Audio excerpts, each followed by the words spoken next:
காராநகரி, காரைக்காடு, காரைவனம், குருவா என பெயர் வழங்கி வந்திருந்தது. இங்குள்ள காரைக்கால் அம்மையார் கோவில் மிகவும் புகழ் பெற்றதும் பழமை வாய்ந்ததுமாகும். காரைக்கால் திருநள்ளாறில் உள்ள புகழ்பெற்ற தர்ப்பணீஸ்வரர் ஆலயத்தில் அமையப்பெற்றுள்ள சனீஸ்வர கோவில் உலக அளவில் புகழ்பெற்றதாக விளங்குகிறது. இங்கு சனி பெயர்ச்சியின் போது உலகின் பல்வேறு பகுதிகளில் இருந்து பக்தர்கள் வந்து வழிபட்டு செல்கின்றனர். மேலும் பழமை வாய்ந்த கிறிஸ்தவ ஆலயங்கள், பழங்கால இஸ்லாமிய தர்காக்கள்,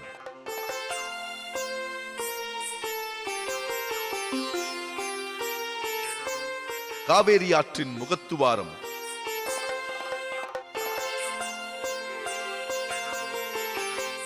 அழகான கிராமங்கள்,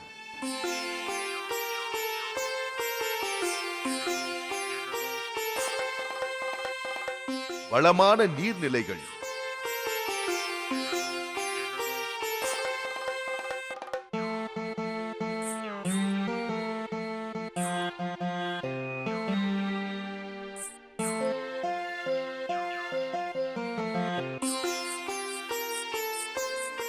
புகழ்பெற்ற அரசலாறு,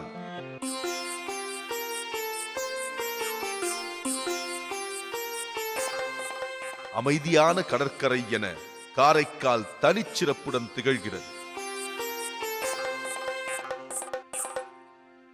1947 ஆண்டு மார்ச் மாதம் காரைக்காலை இந்தியாவுடன் இணைக்க கோரி அகமது நயினார் மரைக்காயர், பொன்னையா உள்ளிட்ட தியாகிகள் தீர்மானம் கொண்டு வந்தனர்.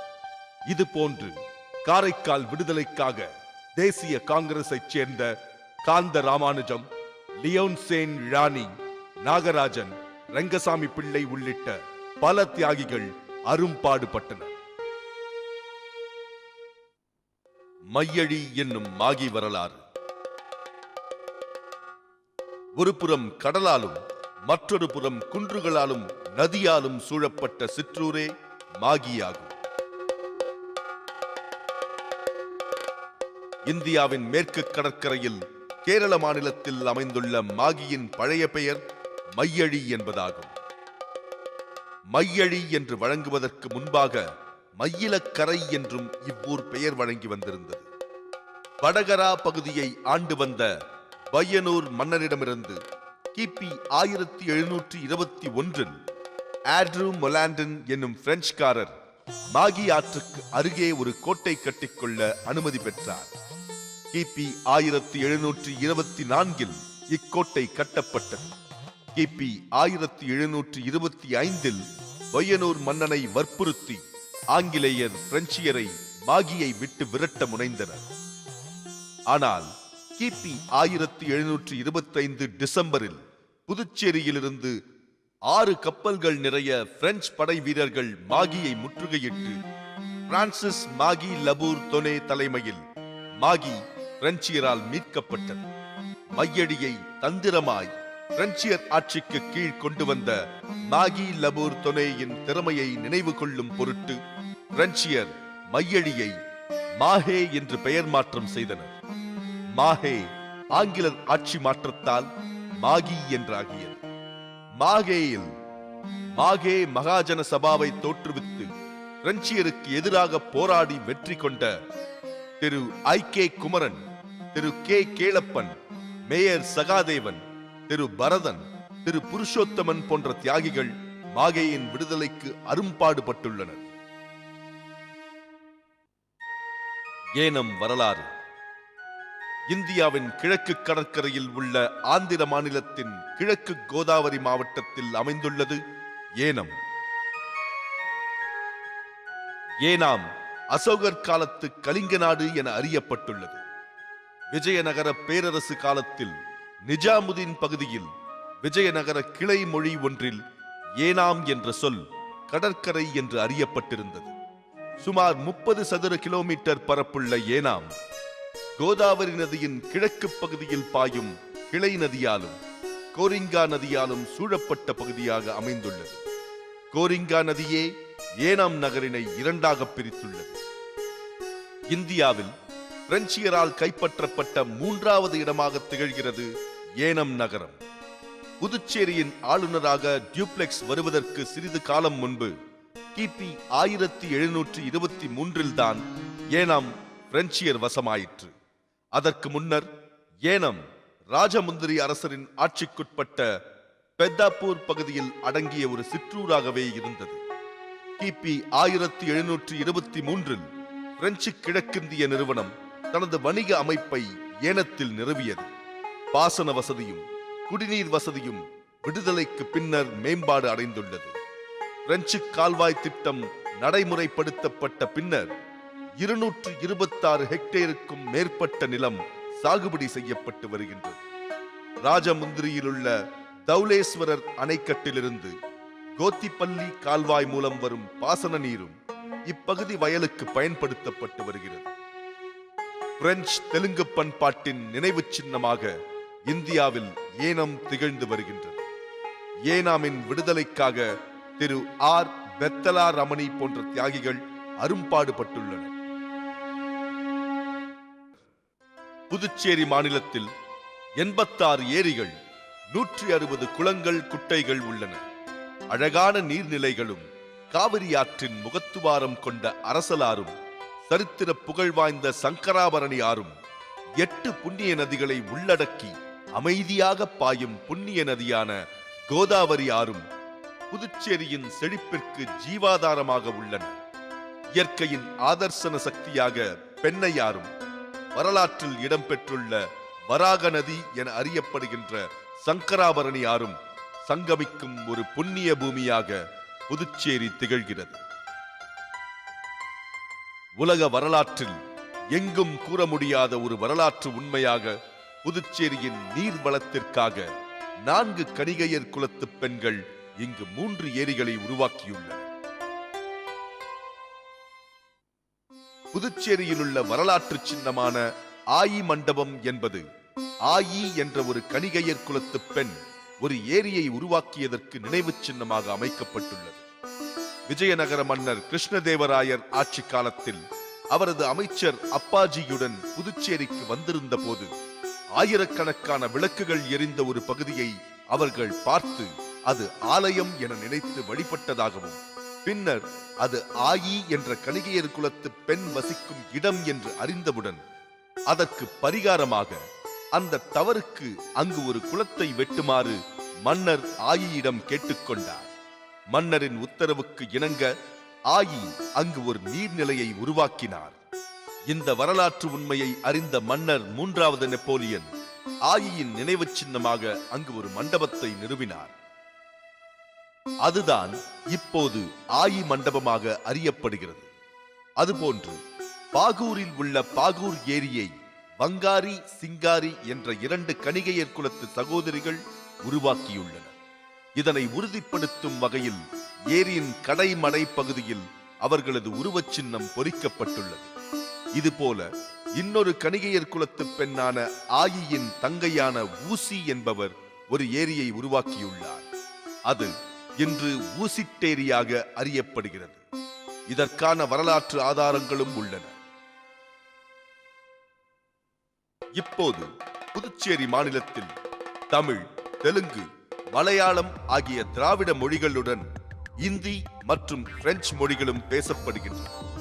பண்டை காலத்திலிருந்தே தமிழ் பேசப்பட்டு வந்திருந்த போதும் விஜயநகர பேரரசு ஆட்சி காலத்தில், குறிப்பாக கிருஷ்ணதேவராயர் ஆட்சியில் புதுச்சேரியில் தெலுங்கின் செல்வாக்கு அதிகம் இருந்திருப்பதை வில்லியனூர் கோவில் கல்வெட்டுகள் உறுதி செய்கின்றன. மேலை நாட்டிற்கு நிகராக அழகான கட்டிடங்கள்,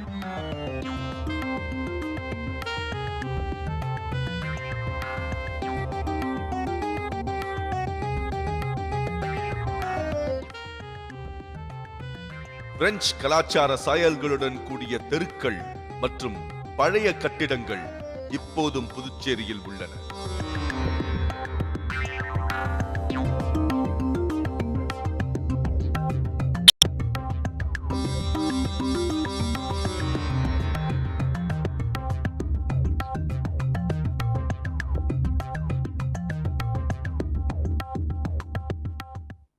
அகத்திய முனிவரும் அரவிந்தரும் பல புகழ்பெற்ற சித்தர்களும் ஆன்மீக தொண்டாற்றிய இந்த புண்ணிய பூமியில் உள்ள ஆலயங்களான மணக்குள விநாயகர் கோவில், வரதராஜர் பெருமாள் கோவில், ரித்யங்கரா தேவி கோவில்,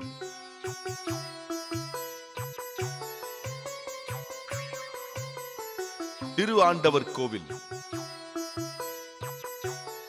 இரும்பை மாகாளீஸ்வரர் கோவில்,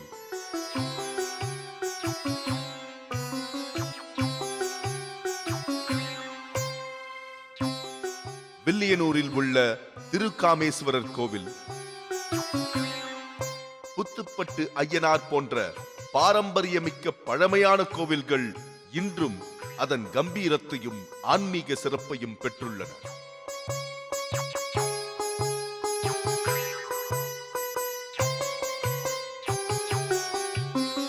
உழவர்கரையில்தான் முதலாக சிவன் கோவில் நிறுவப்பட்டு இப்போது அது மீனாட்சி சுந்தரேஸ்வரர் கோவில் என அறியப்பட்டு வருகிறது. சோழர் ஆட்சி காலத்தில் முதலாம் ராஜராஜேஸ்வரன் திருபுவனைச் சேர்ந்த சதுர்வேதி மங்கலத்தில் கட்டிய கோவில்களுக்கு நிலங்கள் தானமாக வழங்கப்பட்டுள்ளன.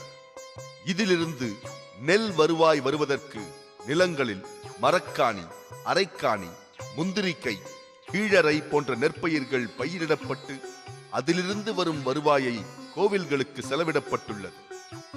சோழர் காலத்தில் வசூலிக்கப்பட்ட வரிகள் குறித்து திருவாண்டவர் கோவிலில் உள்ள கல்வெட்டுகளில் பொறிக்கப்பட்டுள்ளது.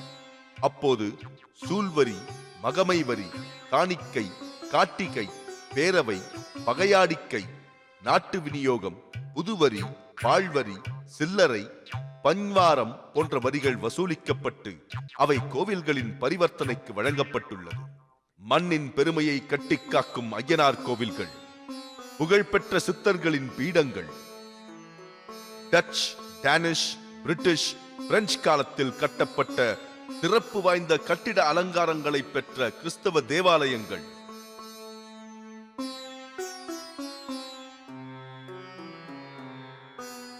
புகழ்பெற்ற இஸ்லாமிய தர்காக்கள் என புதுச்சேரி ஒரு திவ்யத்துவம் நிறைந்த ஆன்மீக பூமியாக திகழ்கிறது. ஜாதி, மத, இன, மொழி வேறுபாடு இன்றி சகோதரத்துவத்துடன் அனைவரும் அமைதியாக வாழும் மகத்தான பூமி புதுச்சேரி.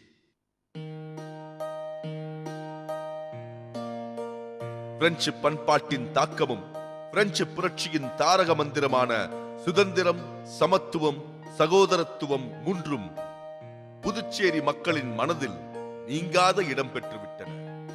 புதுச்சேரி மாநிலத்தில் உள்ள எழில் கொஞ்சும் அழகான பசுமையான கிராமங்கள் கண்ணை கவருகின்றன.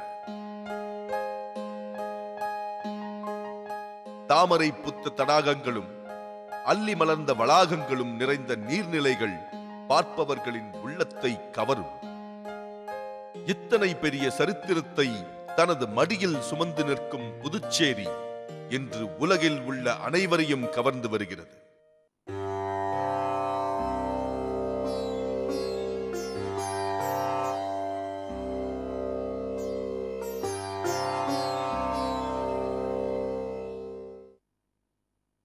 It is a place which is spiritually and philosophically interesting because of Sri Aurobindo Ashram, which is here, and because of that, it has a unique atmosphere, which is rare to find in other towns and cities in India.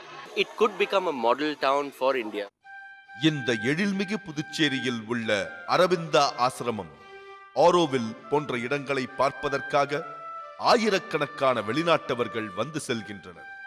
புதுச்சேரியில் வந்து தங்கியுள்ள வெளிநாட்டவர்கள் இது அமைதியான பூமி என மனமகிழ்ந்து கூறுகின்றனர். So we love this place. We work here for 6 months and it's a very nice place to be because it's very calm and people are very nice, a lot of smiles. Shops are very interesting to see. There's lots of nice place from the colonization, so it's a very nice place and we love it. French கலாச்சார சாயல்களிலிருந்து மாறாமல் இத்தனை பெரிய வரலாறை சுமந்து நிற்கும் புதுச்சேரியில் ஏராளமான வரலாற்று ஆராய்ச்சியாளர்கள் வந்து செல்கின்றனர்.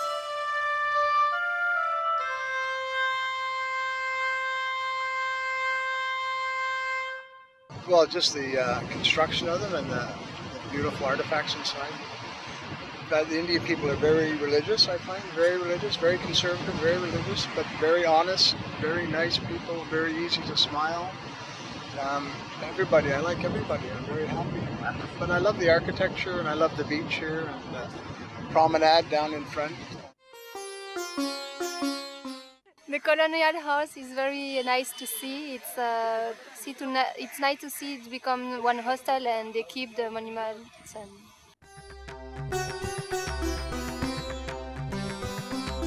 புதுச்சேரியில் உள்ள முக்கிய சுற்றுலா தலங்களான கடற்கரை, சுண்ணாம்பாறு,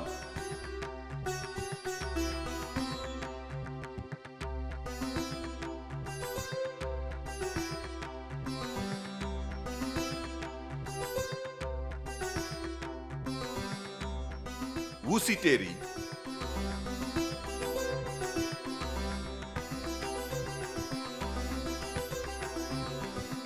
ஆய் மண்டபம்,